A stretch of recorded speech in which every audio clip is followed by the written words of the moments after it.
Good morning and welcome to the Mrs. R Relevant Daily Draft Podcast sponsored by the Draft Professors. Today we are joined by Draft Professors Jack Brentnall, Drew Collins, Brian Maffey. Jack, do you get to watch a Packers game when it's on at night like that? I was put to sleep watching the college football playoffs last night, so I caught up with it this morning. But yeah, not the best result. So yeah, glad I didn't wait up for it. At least, right? So that was my son is learning football, and I had to explain to him. I said, so like this is what happens when you have a backup quarterback in a big game, right? I was saying, Green Bay's got to hang on and see if they get their guy back next week. But I had to explain to him, and he's like, well, who's Buffalo's backup quarterback? And we were going through that whole thing. So my son was learning on the fly, and I was using the Packers-Bears game to kind of teach him a few things, talk to him about a few things. So, Drew, this is your third podcast of the week, right? Mm-hmm. No, the second. Number 3 is tomorrow. If we count, depending on the week starts. That's right. Yeah. Okay. So it's great to see all of you, and we're going to be breaking down we're going to be discussing the defensive tackle big boards from when you guys were doing like 8 or 10 straight weeks of podcasting on the defensive line class. So, Brian, what's your overall summary of the defensive line class? It's a solid class. Some guys didn't take the leap that we hoped that they would. And it's a lot of nose tackles. It's a class that's full of nose tackles. So if your team needs a nose tackle, it's definitely the class to grab 1 or 2 or 3 or however many you want to grab. Okay. So the boards are being displayed on YouTube right now. The boards, very similar to last week, are quite different. There's players on each board that are not on the other boards. So Drew's board is the one on the left. Jack's board is the one in the middle. Brian's board is the one on the right. So all 3 boards have Peter Woods at 1 and Caleb Banks at 2. Amari Washington is 3 on 2 of the boards. Dominique Orange is in the top 5 of 2 of them. I'm just doing quick looks here. Xavier Harris is only on 1 of the 3 boards. Caden McDonald is on all the boards ranging from player 4 to player 8. Kristen Miller is on 2 of the 3 boards in the top 8. Dante Corleone is on 2 of the 3 boards. And I'm looking to see if there's any other players that are in common. I think Lee Hunter is also on 2 of the 3 boards. So, Drew, when you look at the boards for Jack and Brian, does anything jump out at you? I mean, the first thing is Brian's Rayshon Benny at number 4. That's kind of I feel like the highlight. Yeah, so Brian, Rayshon Benny at 4. I made that same comment in the group chat. What do you like about Benny that you have him when nobody else has him on their board? He still has the athletic upside to at least be more of a pass rusher. He didn't realize it at least this year. I was thinking he was going to. He didn't put up the sack numbers and pressure numbers and all that type of stuff. I thought I was hoping he was going to. But he's, like I said, he still has the talent upside to at least to be a little more of a pass rusher than a lot of these nose tackles. Okay. And Jack, if you look at Drew's and Brian's board, does anything jump out at you? I think the Benny one is the obvious one for Brian's. I haven't watched Benny, so this is like next on my list now based on that. So he's someone I'm definitely gonna have to get to if Brian's got him at 4. I think what really just jumps out is that kind of top two is seemingly locked in. I know Brian kind of has Ruben Bain as a DT as well, but that kind of the top two on all three lists being the same. But then it does really start to diverge quite significantly. Like there are guys on both of those that I have either not watched, or there are guys on both the Brian's and Drew's that I have kind of day 3 grades on, and I'm sure there are guys on mine that they have day 3 grades on, which I think is what makes this again an interesting. It gets really interesting once you get into that kind of 5 to 10 range, I think. Yep. And then Drew, if you look at Jackson Brian's board, oh wait, I just did that. So Brian, if you look at Drew's and Jack's board, anything jump out at you? I mean, yeah, kind of the same stuff that they're saying. And it's just interesting. Like I said at the top, it's kind of a big nose tackle class. So it's just like, it's like which nose tackle do you like versus like the other guys? You know, it's just a difference in, you know, what nose tackles you like and what you like in a nose tackle, and you know, so it kind of just shows on our list. Like, yeah, it's funny. And then there's guys that, you know, like Jack's higher on, you know, Daryl Jackson, for example, and you know, still checking. Yeah, neither me or Drew have Daryl Jackson in our top, you know, 10, 12, whatever. So, yeah, it's interesting. Just the difference in the nose tackles. You know, it just shows what you're looking at and what you like. Yeah, and Jack, I'd like to call attention actually to the bottom. I'm going to call it the bottom 4. So Jack's 9 through 12 is Terry Webb from SMU, Cameron Ball from Arkansas, Tim Keenan III from Alabama, and then Nick Barrett from South Carolina. So the only player, as I'm looking, the only player that is duplicate there is Tim Keenan, is also on Drew's board. But Jack, do you want to kind of highlight Terry Webb, Cameron Ball, Tim Keenan, and Nick Barrett for the audience, as those are players that you are higher on than both Brian and Drew? Yeah, sure. I think that I guess the first thing to say is that once you get kind of to that 9 down range, then there's kind of a good bunch that probably goes pretty much like to like 15, really. So I wouldn't be surprised if once my grading's finished, they kind of bump around a bit. But I think Webb and Ball both just feel like kind of solid 3 techs. I think when it comes to Webb, strong hands, decent kind of fluidity for his size. Ball, again, violent hands. He's explosive for his size. He's over 320 pounds, so he's a big guy. Now, I think they're both guys I want to kind of get a little bit more of the tape. I watched 3 games on Webb and 2 on Ball. And Ball's at the Senior Bowl, so I definitely want to catch a bit more of his tape before then. But both interesting prospects. And then Barrett is somebody I got to literally this week, who is another, as Brian said, we've got plenty of nose tackles. If you want another one later on in the draft, you can do worse than Barrett. He's a big kind of stocky 327 guy, plenty of power, reliable run defender. He's not going to offer you a ton as a pass rusher. He's kind of got a couple of moves, but high motor guy who at the very least is going to be a good run defender. So I think it's kind of a bit of a pick your poison when you get to that range of the draft in terms of what you're looking for. But some interesting names. Okay. And Drew, I'm going to call it your 8 through 11. I was about to call them bottom 4, but that was not going to be the right way to label it.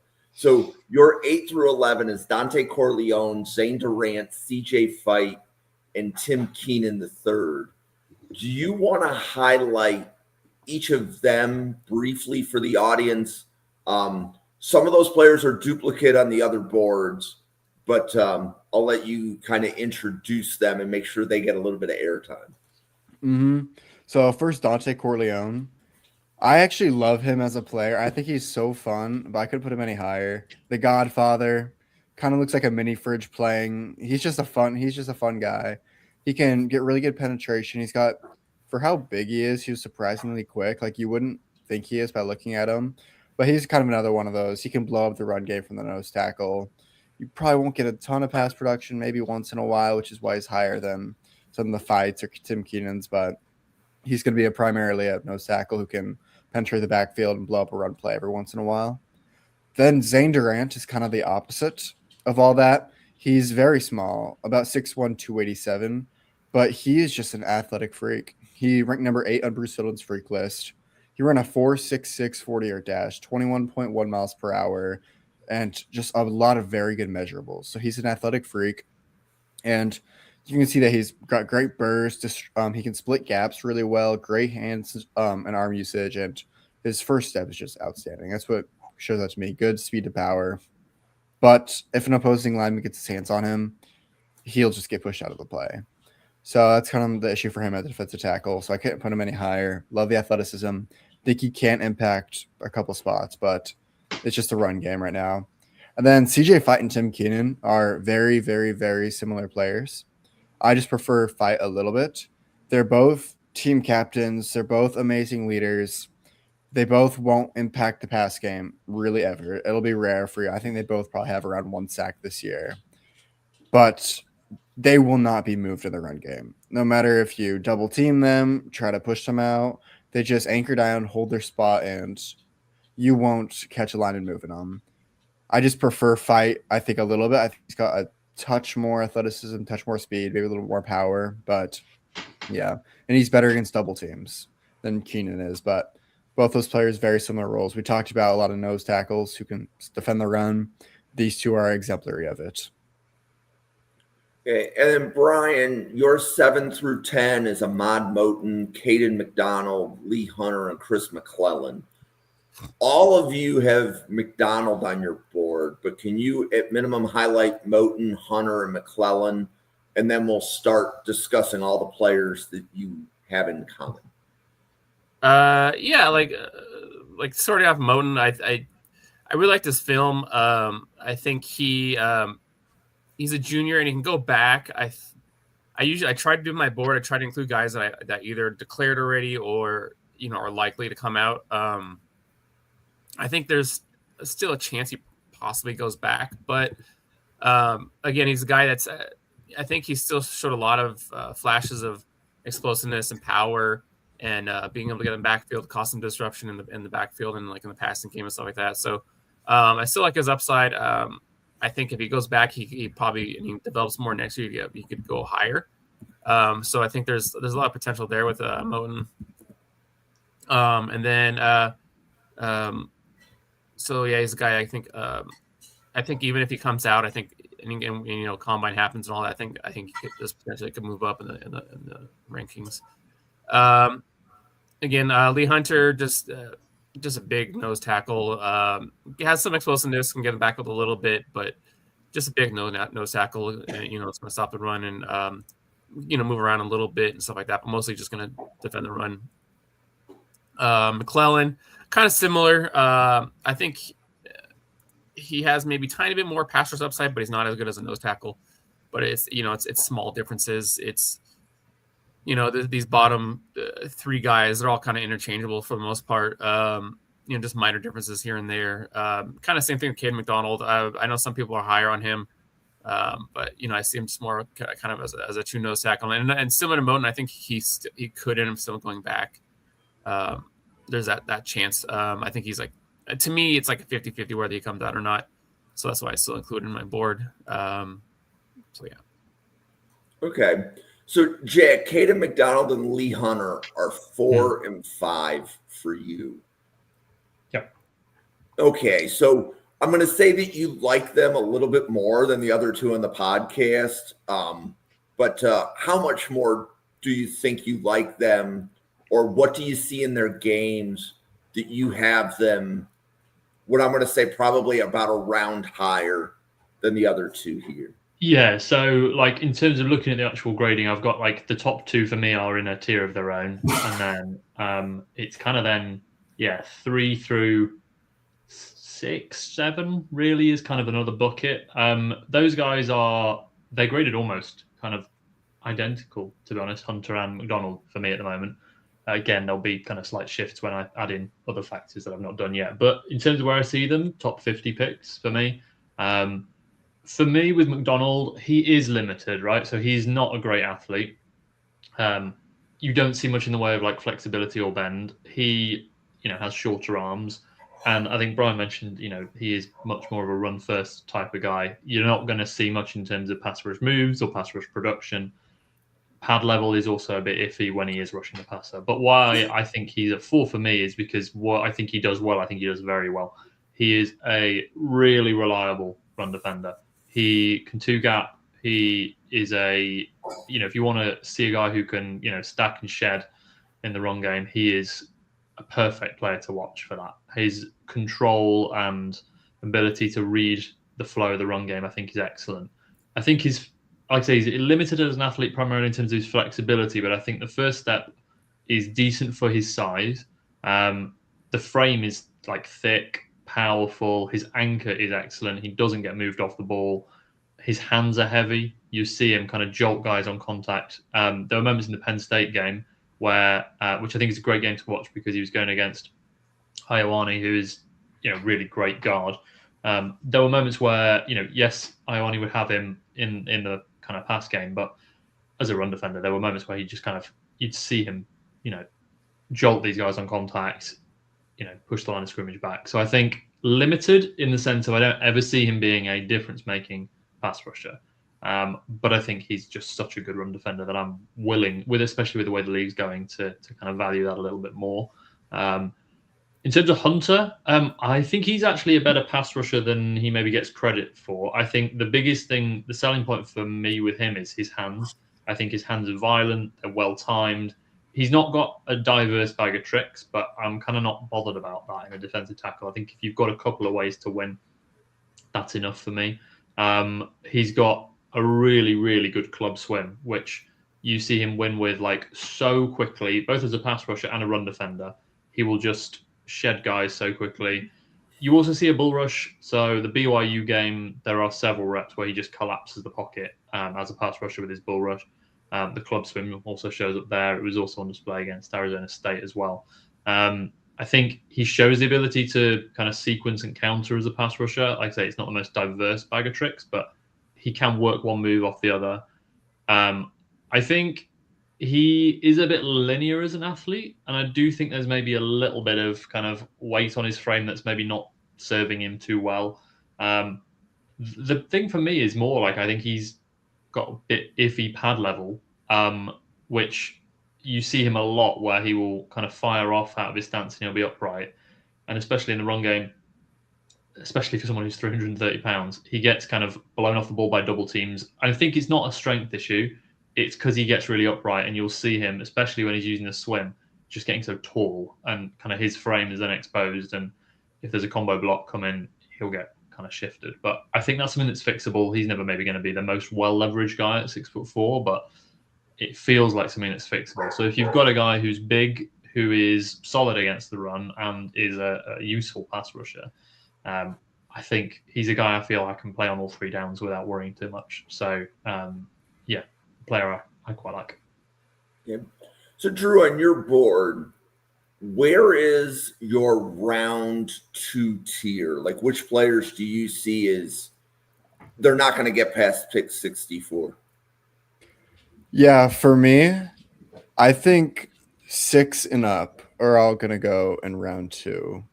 I think Cade McDonald's my lowest one there, which I like Cade McDonald. I mean, I think Jack said it perfectly. He's an outstanding run defender, but I just don't see any pass rush thing. I won't say my dog's going crazy, but I'd say 6 and above is kind of the round 2 at least. I could see Christian Miller sneaking in there, but I wouldn't bank on it. Yeah, and then Brian, where is your round 2 pick 64 cutoff that you don't think they make it past pick 64? It's hard to say. I think probably from 4 and up, I would say for mine. Of course, that's, although I wasn't able to add him in the graphic. Ruben, I saw Ruben Bain as a defensive tackle, so if you add him in there, it'd be like the top 5 basically. But I think that's probably like around 2 and up. Okay, so Dominique Orange, I'm looking to see if he's on all 3 boards. He is not. So, Drew, I'm looking like Jack. Is he on your board? Yeah, he's seventh for me. He is. Okay, Yeah. he's just buried. Okay, so he's on all three boards. Yeah. I think Drew, you're the highest on Dominique Orange, but it sounds like all three of you have him as a second round player. The only difference is, like, Jack may be more optimistic with the number of defensive tackles that are going to be picked in the second round. He's on the border for me, so he's probably going to end up, when all said and done, like back end of the second round. The six, but certainly the five, but I'd say the six above him are definite for me in terms of that top two rounds. Orange, he'll be in the probably 60 to 70 range when it's all said and done, I think, for me. Yep. So, Drew, what do you like about Dominique Orange? You have him at 4. It sounds like a solid second round grade. And I know you and I have discussed him on some of the other podcasts that you and I have done. But tell everybody about Dominique Orange a little bit. I mean, first off, all nickname team. Big Citrus is a spectacular nickname. But just beyond that, I mean, he's a really good athlete. He's got excellent mobility for his size. He can go laterally extremely well. He can split defenders. He's got his hand usage is outstanding. He'll wipe away a defender, rip through one. Just in the run game, he can just throw offensive linemen away to the side just to get in the backfield. He's an extremely violent tackler. You could put together a pretty good highlight clip of him just destroying players with huge hit sticks. And I just think he's constant in the backfield. So I think he's a really impactful player. But for as big and strong as he is, I don't think he pushes the lineman back that much. He relies too much on displacing it rather than just trying to bull rush back into it.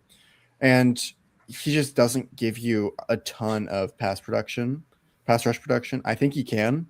I definitely think he's got the ability and the athleticism too, but he just hasn't shown the ability to finish plays in the college football. So I don't know how much he can translate that to the next level. So I just really can't have him any higher because the top 3 for me, I think, can impact the game in both aspects, while Dominique Orange, I'm just not quite sure right now. Okay, so as I'm looking at the boards, we haven't spent very much time on Peter Woods, Caleb Banks, or Amari Washington. Those are the Drew and Brian have the same top 3. Amari Washington is a little bit further down Jack's board, but is still on Jack's board. So why don't we reset back to the top? And Brian, why don't you start with Peter Woods and introduce everybody to defensive tackle 1? Yeah, I think most of the people watching will know who Peter Woods is. Of course, he was a big recruit, of course, at Clemson. This was his first true full year as a starter. Just because, they've had a bunch of good defensive tackles there at Clemson, so he kind of got stuck behind some guys. Even though he played as a freshman, he showed a lot of flashes as a freshman. He's the one guy in this group I think has the most potential overall. He obviously hasn't played his potential, especially this past year. The whole, Clemson team basically just did not play well basically at all. But I mean, the talent's still there. The flashes are still there. Clemson did some weird things with him last year where they had him playing basically defensive end, which everybody was like, why are you doing this? He's not defensive end. He can play. He's one of the guys in this group, actually, the few, I think, besides him and I think Banks and most of our boards that can basically do anything on the interior. They can play defensive tackle. They can play they can play like nose tackle, or they can play three tech if they want. You can have them basically do anything. They have athleticism and explosiveness to basically do whatever they want. He's explosive. He's strong. He's really strong, actually. He's got good, balance. He's got good power, good leverage. I think that's why he's probably consensus D tackle 1 for basically everybody out there. He's just the guy I think that has the most potential. And the Banks, kind of somewhat similar, but he's a different body. He's 6'6", 320, 330 verified or something like that. That's fine. But he didn't play much this year. He played, I think, the first couple games, and then he had a foot injury, and it was thought he was going to be out for the rest of the year. and then he came back and played a couple weeks ago, and he looked he started off, of course, a little off, like the his pad level and stuff like that was a little off, his explosiveness a little off and stuff like that at first, but then as the game went, he played a lot better. He really showed that talent. He's got that huge size, he's got 35-inch arms and all that type of stuff. He's still relatively young, at least for redshirt senior. He'll be 23 by draft. But yeah, again, another guy that I think can do a little bit of everything. His pad level could be better, of course. I mean, being 6'6", of course, that's obviously going to be an issue. So that's obviously something he's going to need to work on. He's got really good hands, really strong hands. He's got dynamite hands. Again, like I think had he been healthy this year and showed a little more development, of course, and as a pass rusher and a little more better pad level, stuff like that, he possibly could have taken over Woods as the number one tackle. But of course, like I said, the injury and just still a little inconsistencies he had from last year are still there. This last few weeks, he showed a little bit of improvement, but is a guy who go to the combine and blow up the combine and could potentially, if a certain team falls in love with him, could potentially take him above Woods if that's what they're looking for, I should say, is that size. So yeah, he's a guy I think could still potentially rise up the boards a little bit, at least at the combine and that type of stuff. Yeah, so Jack, you want to highlight Peter Woods and Caleb Banks for all of the viewers? Yeah, so they're really close together on my board. I think closer than maybe I thought they would be, given Banks's injury issues this year. But I think for me, they are both kind of true first-round grade players. Woods is, he's got, if you want a 3-tech in this class, we've already talked about how many nose tackles there are. If you want a good 3-tech, then Woods is your guy. Good size. I think his burst and closing speed, I think, are really impressive for his size. You can see why, when you turn on the tape, why this was a guy who's kind of been regarded for quite a while as a future, top 10 pick. I think there's knockback power to his punches.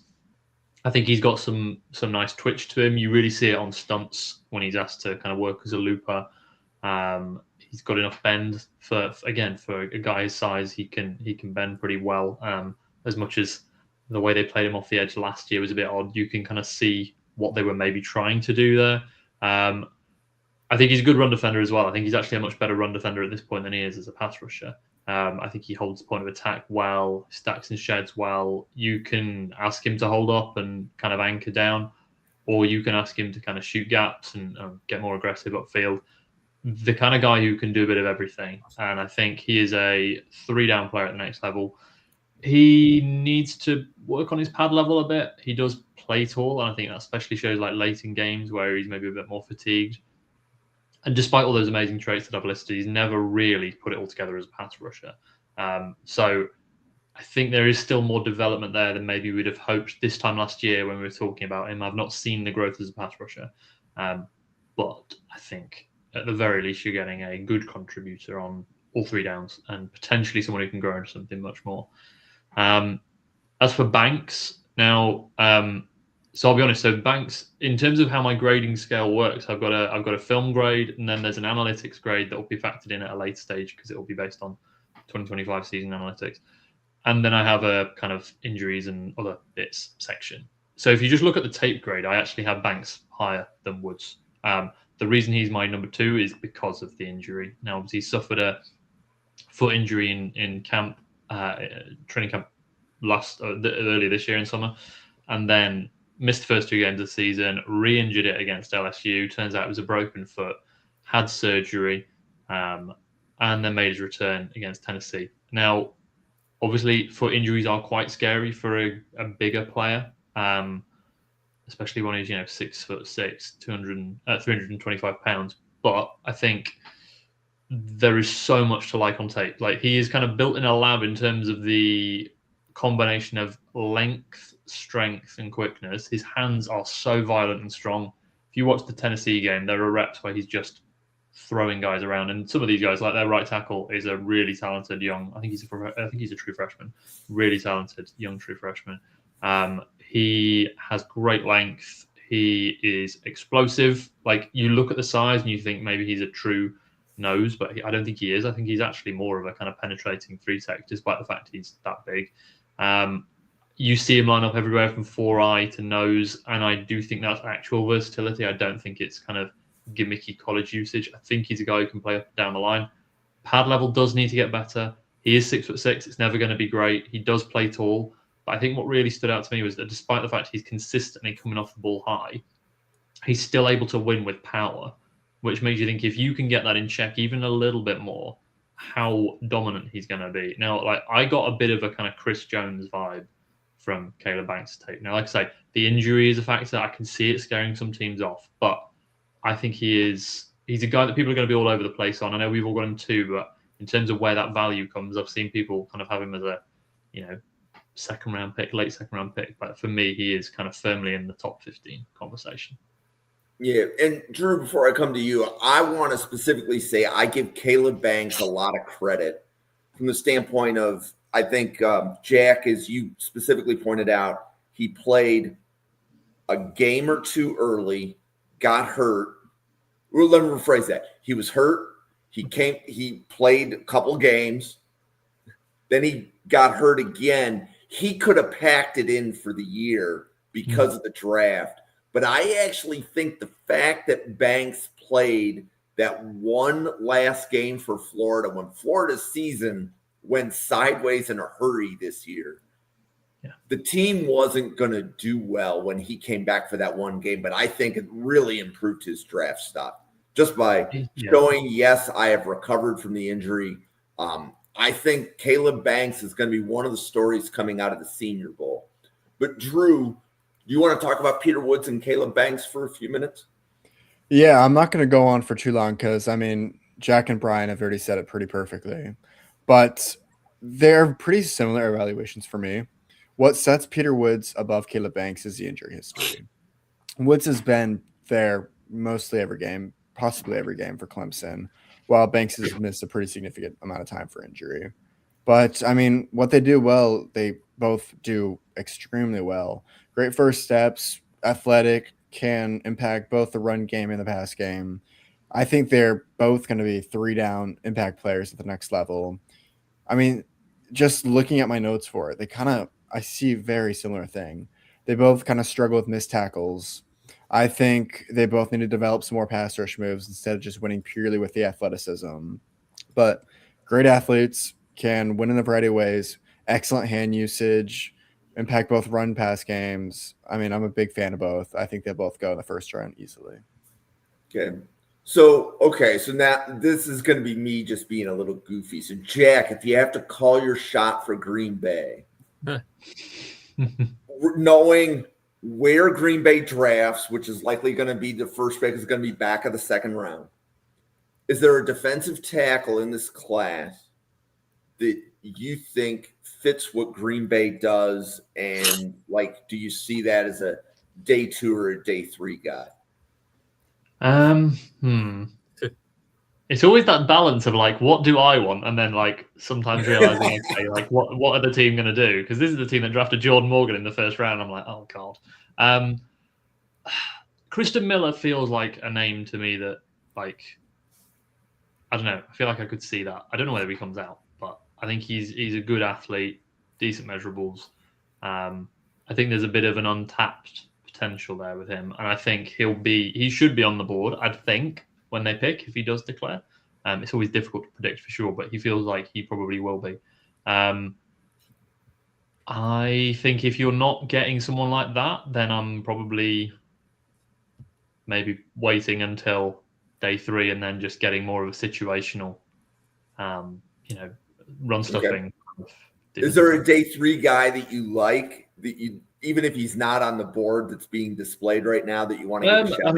Nick Barrett probably run first, kind of good size, feels like the guy to me that I like. Like I say, he's maybe not the most dynamic in the pass game, but I think he'd be a nice fit. And then other than that, Demonte Capehart, he's 15 for me. Again, he's another guy who's maybe a little limited in terms of what he does. I don't think he gives you anything as a pass rusher, pretty much. But if you want to shore up the run defense, then someone like that I think would be a good shout. Okay. So you and Owen are probably presidents of the DeMonte Capehart fan club. If you have him at 15, I think Owen and you likely see the player much different than a lot of others. Drew, New Orleans Saints, based upon where the Saints pick and what the roster looks like, is there a player you want to call your shot on that you think that defensive tackle is a New Orleans Saint? I mean, I have pretty similar thoughts to Jack, except I think if the Saints don't select a defensive tackle in the first round, I think they wait till 3. I really don't see them taking one on day 2. So I'm going to say Peter Woods would be, I mean, the Saints have right now the 7th pick. They have an insanely easy end of the year. I mean, it's Jets, Titans, Falcons. That doesn't strike fear into anyone. So if they say you win 2 of those, likely going to be dropping back to the 9-10 range. So that could be a spot where Peter Woods, if he's there, makes a lot of sense. So I think they'll either go with like a Peter Woods or they'll wait till a day 3 to get like a CJ Fight, a Tim Keenan, someone who can just stop the run game. Because they have Brian Brzee. They got Vernon Broughton out of last year who got injured. So you haven't seen any of that. But I feel like he'd fill a pretty similar role. So I don't really see them on day 2 picking one. So I'd go one of those 3. Okay, and then Brian, do you want to call your shot for Green Bay and say, is there a defensive tackle in this class that screams they should be a Green Bay Packer? I don't know. It's like I said, it's a weird class. There's a lot of nose tackles. The Packers don't technically use true nose tackles in this defense. I know they have the couple guys they picked up recently, but they're barely even playing anyway. So they don't really use those 320 plus 330 pound type guys. One guy I do kind of like, but I think he's probably going to go back is where'd he go on my list?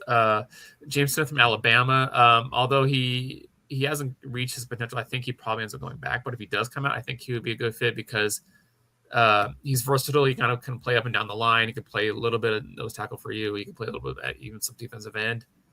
But I think he kind of goes back. Maybe like a guy like Chris McClellan, who's not the hugest guy, but he's got really long arms like they like. He's got the size and good athleticism that they like. Maybe Moten, if he comes out too, he could be a fit too. Again, another guy that's kind of a little bit of everything. I think that'd probably be it. Again, I'm the only fan of him, but Rayshon Benny, maybe even him too, could be a fit too. Because again, Rayshon Benny, even though he's just barely 300 pounds, he's a pretty good run defender for his size. Actually, I'd say better run defender than some of these nose tackles. And he still got some passers upside, so it could be even Rayshon Benny type of guy. I think Amari Washington would be a great fit, but I don't think he's going to be there. But yeah, I think those would be some guys to look for. Okay. So I'm a Bills fan, and it sounds like the Bills and the Packers may have a similar archetype because Buffalo doesn't use a true nose. If I have to call my shot for Buffalo, Ahmad Moten, but I don't think he lasts around 4. I don't think Buffalo spends a day 1 or a day 2 pick on defensive line after drafting 3 defensive linemen last year, 2 of them on day 2. I think Buffalo would wait until day 3. I don't think Ahmad Moten, if he declares, makes it to day 3. So I'm going to join Jack and Owen on the DeMonte Capehart fan club. Buffalo scouted Clemson a lot. So if I have to call one defensive tackle to my team, it would be DeMonte Capehart from Clemson to Buffalo. It would make no sense, but I would love to see Buffalo draft Xavier Harris, then just build a wall on special teams with him and Deion Walker. No one is getting over those 6'8" players. Like they won't, but that'd just be a fun fit. And it's interesting too. Like we really haven't talked about Harris. He's on Drew's board at number 5. And Jack, is he off your board completely or just not in your top 12? I've not watched him. So Again, like with Benny, he's a guy I want to get to after this because anytime I see a new name in top 10s, let alone top 5s, I'm like, So my interest is piqued. So there's significant off-field issues with Xavier Yes. Harris. He will not be on every team's board. Hmm. There is, I believe, it's an assault against a human. It's domestic violence in August 2024, and he was arrested in July 2023 as driving under the influence with felony fleeing charges. So definitely some concerns off the field, but Yep. And then Brian, is Harris off your board completely, or just not in the top 10? Just not in the top 10. Okay. So Drew, we haven't talked about Harris yet. So tell Jack when he watches Harris what he's going to see.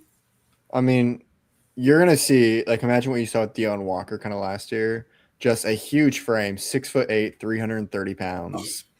But for his size, he's got really good agility. He's strong, but he's got a great swim move, can bull rush and push the lineman backwards, good hands/arms while rushing. He's an extremely violent player with great speed. I really like a lot of what I see there. Like, you'll see a 6'8" player in pursuit running down a quarterback or something like that. And it's just really good. He's got, I mean, as you'd expect, he's got leverage problems. Same thing with Deion Walker. You're 6'8". It's going to be tough to get low. So he's got that, and double teams can kind of eliminate him. But if he can shore up off the field issues, I'm really high on Xavier Harris with the value he can give on 3 downs and on special teams. I think he's got 6 block kicks in his career. So he just gets his hands up, jumps, and pretty good at it. Yep. So Brian, would you like to add anything to Xavier Harris? Let Jack know a little bit more about the player. I think we covered most of it. Sorry, let's look at myself here quick. Yeah, I actually have verified measurements on him. He's 6'7", but still, either way, it's a huge guy. 330. He's got 34 plus inch arms, almost 35 inch arms. So, tall, long dude. Again, like you said, he has the DV stuff and all that stuff. So he's the off-field stuff. He's likely off the Packers board because they're pretty big on that type of stuff, of the personality stuff and off-field stuff. But still, he's a fun watch. He's an interesting dude because he's so big. But yeah, I pretty much agree with what stuff Drew was saying. So I mean, yeah, he's kind of a funny guy to watch just because he's so humongous. It's pretty interesting. It's funny to watch him. Those guys are always fun to watch, though, because I always feel like when you're watching the trenches, sometimes spotting which guy it is can be a pain, depending on which end zone view you're watching from, if you're on all 22. So when you've got a guy who's just a man mountain, it just makes my life a lot easier. So nice. Yeah. Definitely easy to spot him on the field. Yeah. I mean, even in their game yesterday against Tulane, extremely easy to find. He's just standing right there in the middle of the defense, just towering above everyone else. So one of the things I learned from podcasting defensive line, right? So there were 3 different podcasts covering defensive line. And your boards, let's say, repeated, I'm going to say, quote unquote, the controversies. So specifically, CJ Fight and Chris McClellan seem to have different evaluations and grades from different people. So first, Jack, have you watched Chris McClellan? I have, yes. And then Brian, you have as well. Yep. And then Drew, you have as well. It's been a while, I think. I don't have notes on him. I've watched him, but I got no idea where my notes are. Very unorganized in that way, but yeah, I have watched him. Okay. So, Jack, why do you think Chris McClellan isn't getting the same evaluation and same grades from any of the people that watch him? Yeah, I mean, I think, I quite like him. Where is he for me? He's 13, so he's the first name off my list. I think it's one of those where, it maybe comes down to how you value traits and tools. For me, I have for the draft guide I do, we've got a where he wins and where he can improve, kind of as the 2 main kind of points, along with the broader bits. For me, in the where he wins section, it's physical tools, right? It's that he's got the tools of an NFL tackle, a defensive tackle, with good size, length, and the quickness to translate from the college to the pro level. So, he's got a boost in my grade because I think the tools are there. I think he plays with a hot motor, good first step quickness, hands are kind of quick, and active. I think the bit where he leaves me wanting more is I don't really see much in terms of polish yet. I think, especially as a pass rusher, he's quite one-dimensional. He struggles against double teams. I think that's more of a technique issue than a strength issue. So I think it's kind of one where it comes down probably to how much you just value that. Like, say for me, he's a guy who I think has 3-down traits, but I don't see him yet as a 3-down kind of difference maker or even really like a high-level contributor on any of them yet. But when we get into that range of the draft, for me, it's like, well, at that point, I'm going to value guys with traits and hope I can develop them. Whereas I think some maybe take it more of the route of, I don't see it on tape. I'd rather take a guy who's got proven production and proven talent at one specific thing, which I get that approach as well. And when you said at that point of the draft, you're basically saying as long as it's day 3, you're willing to take that swing. Yeah, and I think it's that difficult thing, isn't it? Where and it depends on the position. Like sometimes what you want on day 3 is a guy who is a specialist, and that could either be like a returner on special teams, or it could just be, look, I just need a guy who can stop the run, and I don't really care if he does anything else. But then equally, there are times where it's like, okay, we've got 3 4th-round picks. Let's take a flyer on a guy that hasn't quite put it all together and trust our coaching staff. So I think it will depend as an evaluator what you value, but also teams. Like some teams, they'll just trust their coaching staff to get the most out of them. So I think, he'll be lots of variance in how he's viewed. So, Brian, how about you on Chris McClellan? Why do you think the evals on him had some range? I don't know why, to be honest. I think, if I remember, I think Missouri kind of rotates their guys a bit, but I think maybe because coming in from the summer, he wasn't super high. I think he's played at heavier weights before. I think last year he was verified in the 330s or something like that. But this year he came in at 317, so he dropped some weight, gained a little bit of explosiveness. So I think maybe just coming into the year off the summer, people weren't really watching him or noticing him. So I think people come around to him back around when All-Star games, and just once people get done watching all their top defensive tackles and stuff like that, they'll kind of get to him, and then they'll be like, oh, this guy's got some talent and stuff like that. I don't know. Depending on how Jack feels about this player, this maybe sound like a good comp or may not. He kind of does remind me a little bit of TJ Slayton. Some differences here and there, of course, not like a 1-for-1 type thing, but he does remind me of him a little bit. Yep. And then Drew, I think you podcasted on CJ Fight twice, because I think you subbed in on the Wednesday, and then you also podcasted on CJ Fight on the Sunday show with Brian and Jack. I think you're the highest I've heard on CJ Fight, but there's a few people that have him close to where you do, but then other people are a lot lower. Why do you think CJ Fight has a varying evaluation or a varying grade from the people that watch him? I mean, it's because he's just a one-dimensional player. He's not going to give you really any value on pass rush downs. I think he has 1 sack this year, and that's just because Sawyer Robertson at Baylor just kind of stood in the pocket as he slowly pushed it back and then walked into him. So you're not going to be able to replicate that. But I just think he's so good in the run game. He's just immovable. No matter if you double team him, try to push him off his spot, if he anchors down, he is not moving. And I just think that's really valuable for a defense. But also for me, what I feel like kind of raises him above, or for at least my evaluation over other people's, is how good he is of a locker room presence and off the field. I mean, teammates, friends, family have all raved about his work ethic in various articles and his character. He's elected by teammates to the Arizona State Leadership Council, and he leads FCA team meetings. I mean, this is just a guy who's off the field is exactly what you want to build a culture, an outstanding locker room player, and that's kind of what sets him above a lot of these other players. Okay. Do either of you have an opinion on CJ Fight as to why the evaluations on him may vary? I've not got to his tape yet, so okay. Yeah, I think he was one of the players we covered really early on, and I know that he was before I was. Yeah. Okay. Okay, so overall, any defensive tackles in this class that we haven't mentioned on this podcast, but Brian, anybody that you want to mention that we have not given any time to today? Yeah, Ruben Bain, my defensive tackle too in this class. Okay, go ahead. No, I talked about it on last week's. Just like I said last week, it's kind of been out there a bit, kind of been semi-verified that he's closer to 280. He's got really short arms, so and I don't see the bend or anything like that out of him.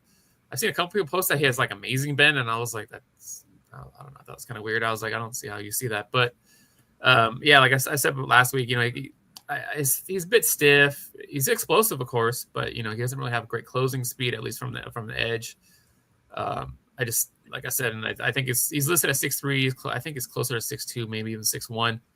I just think you pack on 10 pounds on him, gets him to 290, and then you just take off from there. And I think he's a little somewhat similar to I mentioned this last week too. I think he's a little bit similar to Keon White, athlete, at least athletically, where you could play him kind of up and down the line. You can play him at edge. You can play him at defensive tackle, a little bit of that type of stuff. Different player, of course, different skill set, but there's some similarities athletically where you can kind of use them role-wise, I guess. But again, he's still like a first-round player for me, or for a second-round player. He'll probably go in the first again still, but yeah, like I said, I think it's more of a defensive tackle again. Like these 280s, with sub 31-inch arms, I don't think that's really sustainable as an edge rusher in the NFL. Okay. Jack, any defensive tackles that you want to give a shout out to that we haven't talked about yet? I suppose Darrell Jackson Jr. from Florida State, because he's my number 3 and not near the guys' boards.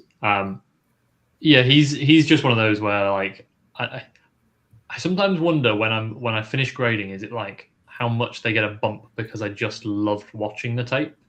You know what I mean? Like when some guys you watch and you're like, okay, I don't see a lot, but like he was just fun. Like he's massive. He's verified 6'5", 341 with 35-inch arms and over 11-inch hands and an 86-inch wingspan, which is just like bonkers. So like I love that, but I think also just like the strength, the power. He's a really good run defender. He is a little one-dimensional in terms of like what he offers as a pass rusher. I think he can get there. I think there's enough athleticism there to think he can be there. But he's just a guy who I really, really enjoyed watching, and I'm kind of willing to be wrong on a guy who's that big and that strong. Like I'll take my chances on the tools. And Drew, any defensive tackle that you want to give a shout out to that you have not had the opportunity to talk about?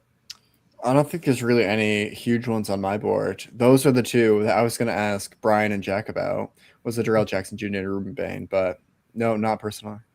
Okay. So, Brian, you have anything on Marcus Deal for David? Yeah, I think he's going back. He showed some flashes last year.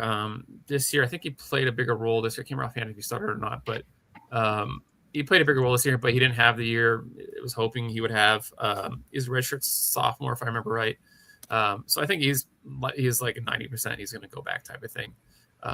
So that's why I haven't really watched too much and wrote up any notes about him, but just the talent's there. I mean, he's got more talent than his brother.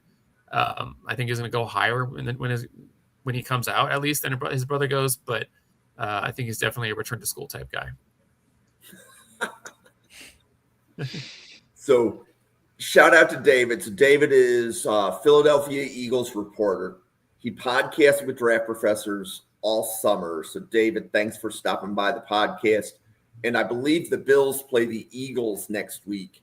So the rumor is there's going to be a wing trail in Buffalo that David and I and a few other draft professors will probably be in the same room for a few hours on Saturday. So nice. David, hope to see you there.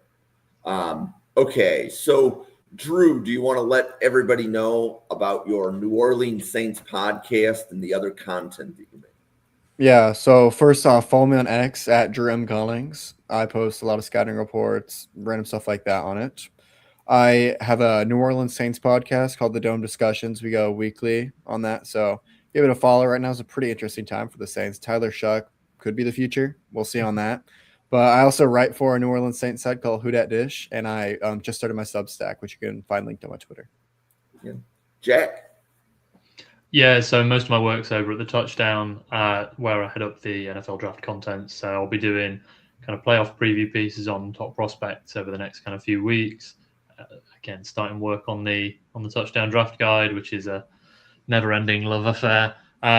Hopefully part of the Cheesehead TV draft guide team again this year, for any Packers fans out there, and then obviously here on Sundays, and then you can find my stuff on Twitter, Jack_Brentnell. Brian? Yeah, same stuff as always. BMAFI NFL for anybody who's listening on not on YouTube or whatever. Yeah, of course, just mostly on Twitter, posting clips and comments about guys, like, because we have a lot of the All-Star stuff coming out. So usually do a little, when they tweet out that player X accepted an invite or whatever, I'll do a little quote tweet and a little comment, like a couple sentences about the player. Been busy personal life last 3-4 days, so I just haven't been able to have time to make any clips. But usually I'll try to cut up some clips and post them up on Twitter. I try and do like 1 or 2 a day at least. But again, like I said, I've been busy, so Christmas coming up and all that type stuff. But hopefully this coming week I'll be able to get back to some more. But yeah, there's that, and then hopefully again, like Jack, I'll be able to do the Cheesehead TV draft guide. But even if you're not, like I said before, even if you're not a Packers fan, there's still scouting reports in there, so it's still something you could possibly look at getting, because we still do scouting reports on players. At every position, we usually get like 150, 160 players scouted up in there. So I mean, there's still a good list in there of guys. Okay. So I want to thank all three of you for podcasting with Draft Professors. So took us a little bit to get the Sunday shows, let's say everybody showing up to the time slot and stuff like that. And I appreciate the efforts all of you did to wake up either really early in the morning or stay awake in Jack's case, right? So we've got a wide range of time zones here. I think there's about 8 hours difference between Jack and Brian, between where they live in the world. So to make this podcast work live, I'm humbled by the efforts all three of you put in. So we will have 2 or 3 more podcasts with this group on Sunday mornings. And then starting in January 18th, this time slot is going to be Jack Brentnall, Devin Jackson, and I believe they're going to be covering linebackers in January 18th. So I just, again, want to give my appreciation to everybody watching. This is a great time slot, Sunday mornings for podcasts. There's a lot of you watching. Thank you very much. If you can go to NFL Draft Fanatic right there, hit subscribe on YouTube, or give a follow on X, you'll be notified of daily draft content. We are live at 7 p.m. and 9 p.m. Eastern every weeknight. We're live on Saturday mornings, and we're live on Sunday mornings twice. We actually have another podcast that's starting in about 30 minutes going over interior offensive linemen. So for Jack Brentnall, Brian Maffei, Drew Collings, myself, and the 110 people at the Draft Professor, thank you so much for tuning in. Enjoy your football Sunday, and we will see you on a podcast again in about 30 minutes.